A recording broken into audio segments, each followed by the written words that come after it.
Good morning and welcome to Monday Mercy. Today I want to explore the question, where is God in our lament when it doesn't feel like our distress will end? The Bible shows us words of lament and hope and teaches us how God reaches out in his mercy when people are afraid and grieving.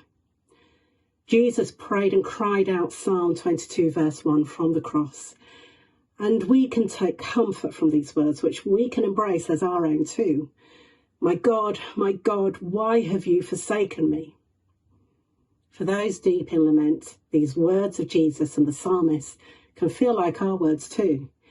Jesus shows us that even God laments, the maker of the heavens and all the universe.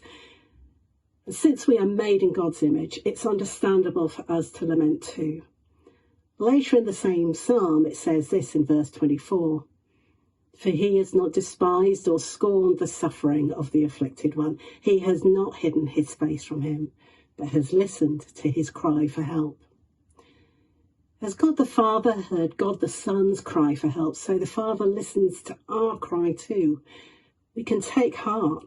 God will send his comforting help and strength to us because he is merciful towards us. And hope is possible.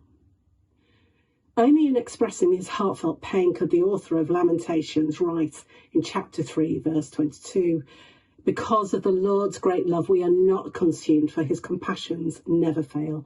They are new every morning. Great is your faithfulness." Now, followers of Jesus know that life brings trouble, whilst living with hope because of Jesus' life, death, and resurrection.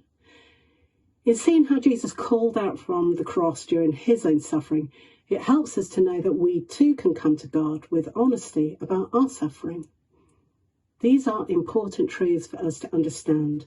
God sees us and is at work and knows the reality of deep suffering.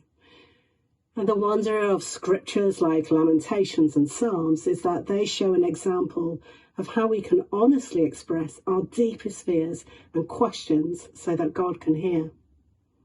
When we do this, it brings an opportunity for us to know God's love and comfort in the distress, and for him to speak words of life over us. So what do we make of this journey through suffering? What do we do with it?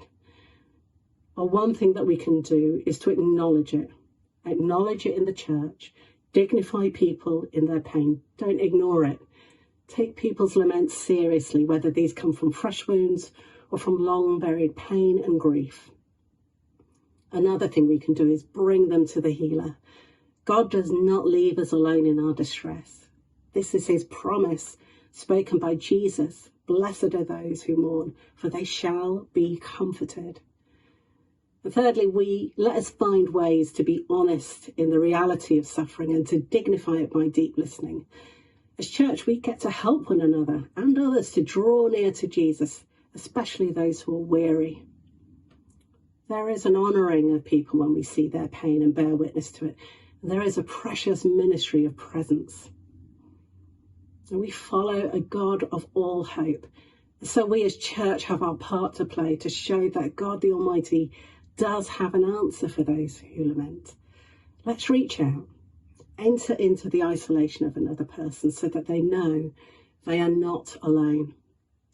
Let's show the world what God shows about himself, that he is the one who binds up the brokenhearted, that he came to save us from isolation and despair. And when our hope is in him, he renews our strength so that we can walk, run, and not be weary.